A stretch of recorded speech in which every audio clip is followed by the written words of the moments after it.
Don't shush me. Don't shush me. I already told you. Don't shush me. Okay, so we shared our thoughts on this in detail last week in our after show. So feel free to go in and check our YouTube page or listen on TLSpod.com. But since that show, we've gotten the actual verdict for Kyle Rittenhouse.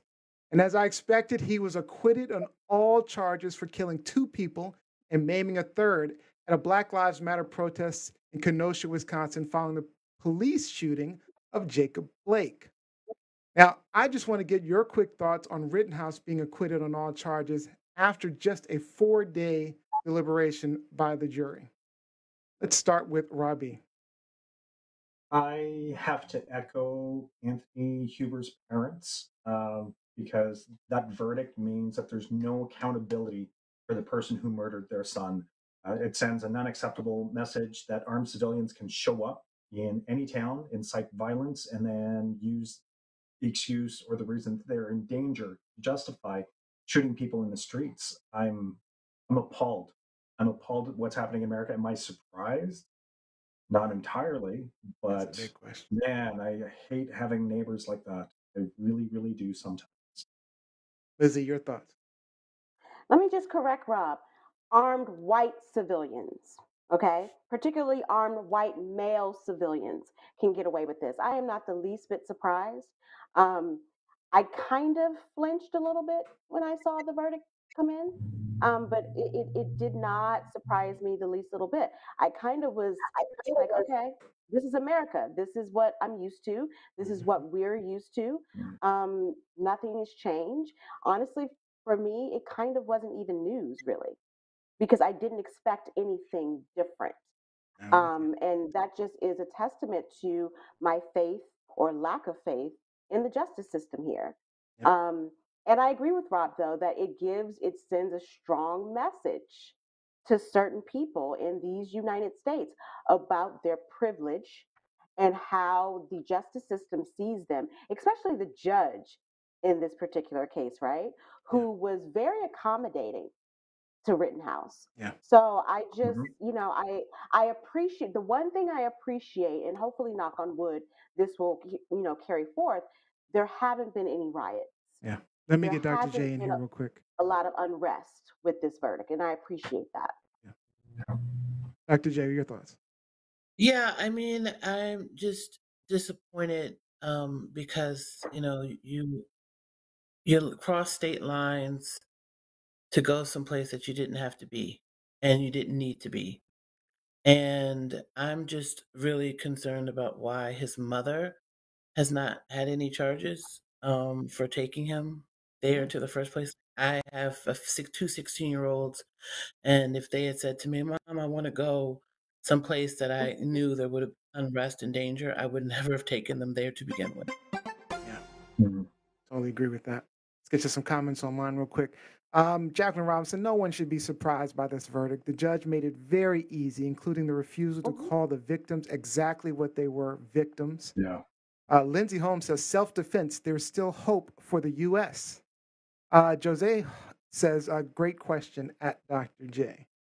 Yeah. So, yeah, I'm in agreement with Lizzie on this one. George Fournier says the verdict is somewhat surprising, especially the weapons charges being dismissed. Not that it will bring the individuals back, but the family should be successful in suing civilly for damages, though. And that was the thing for Mhm. me, that he was acquitted on all charges. All charges. Jacqueline And it should Robinson be just noted. made a comment real quick. His mother is busy grifting on his behalf. She already allowed this callous son of hers to drop out of school. Real quick, Lizzie. I 15 was just seconds. going to say, for in terms of a civil suit, the burden of proof is much less in a Mhm. civil suit, so it's possible that Yeah. they can get some type of accountability, not justice, but accountability in a civil suit. So we'll see. All right. We'll see. Yeah. Okay, let's get to our next quick fire. We may talk a bit more about this in the after show. Robbie, this is yours. All right. So this week, in a speech to Congress, Republican Glenn Grothman took a swipe at Canada, Africa, the Middle East, on and on. So he believes that Canada and lots of other places are less successful than the US of A, and offered some ideas as to why they are countries that fail. Literally said that.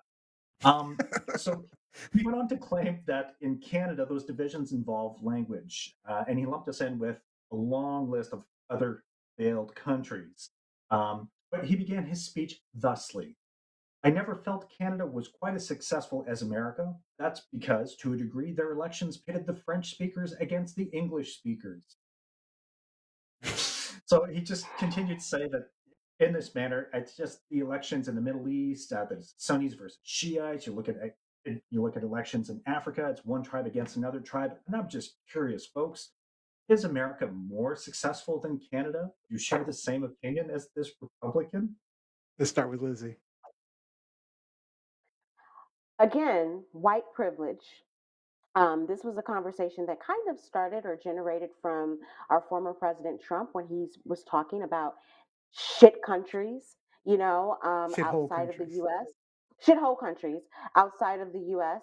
He didn't name Canada, Rob, but he named, a lot of third world or poor countries where the population wasn't predominantly white. In this case, I just think it's just a stupid question. It's a stupid, point to raise. Like, why are we comparing, our country's better than this country? What are you talking about? We have our own shit here in America. A lot of shit. And a lot of Republicans, a lot of white male Republicans try to jump over hoops to not acknowledge that. Like, I love America, I love being American, but we are not perfect, far from it. So I'm not going to sit there and be like, we're better than Canada, although I do blame Canada. Let's bring But Dr. I'm not going to, I'm not going to, have Let's this get Dr. J in conversation. here. Oh, this is why we're greater. What? Dr. J. Healthcare, first of all. All right, we're sorry. Dr. J. Go ahead. I'm just confused about what his metrics are for success. I mean, because saying like it's one group against another, isn't that the point of an election? It's one group against the other.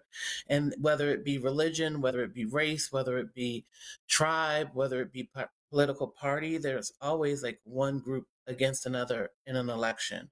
I just don't understand the metrics of which he's saying we're more successful. I mean, they can have Justin Bieber back in Canada for real. Yeah. You can have There are a lot of Canadians also back up north. But keep Celine. If we take Justin back, you got to keep Celine. No, we don't want her either. All right, Robbie, I'm gonna give you about 20 seconds. Go ahead. Yeah, and that's like Dr. J was saying. It comes down to the metrics. Was he looking at income inequity? Was he looking at gun violence, rampant and overt racism, biases in judicial systems, universal health care, crippling debt, bipartisan politics that have divided your nation, totally polarized, electoral fraud, loss of accountability in your social fabric, on and on. So again, what metrics did he use? I love that question. Yeah. All right. There's a comments online. The whole comments. This is Jacqueline Robinson. The whole commentary is bizarre. Canada is successful in that their citizens have free health care, and no person will ever go into debt paying for it. Lizzie, you just commented. I still blame Canada. All right. Olivia says that's the colonizers' game, and this was my thought actually. That's the colonizers' game. Always put people against others. They have destroyed the world with those games, and that was actually my thought as I was thinking about it. That's just the Republicans' way of doing things. You're always pitting others against others.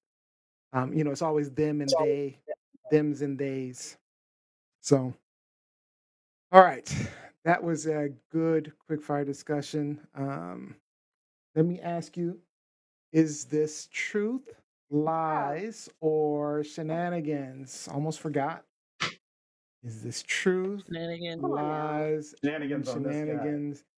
I got shenanigans. And I'm going to ask for Kyle Rittenhouse: is this truth, lies, or shenanigans? I'm sorry. I still have yet to create my bullshit board, but that's what that is. Bullshit. Shenanigans for Kyle Rittenhouse. What do you say, Dr. J, for Kyle Rittenhouse? Sad. I don't think I can't put either category. Yeah, I'm with you. I'm with you on that. All right, that was good. Good hot topics. Appreciate that. All right, so now it's time to go a little deeper. Well, before we get that, let's tell you about our sponsor for today's quick fire, Jess Super Tonics, immune support, digestive health, energy, hydration, detoxification, and more amazing health benefits await you and your family. Shop jesssupertonics.com. All right, now it's time to get a little deeper into the headlines.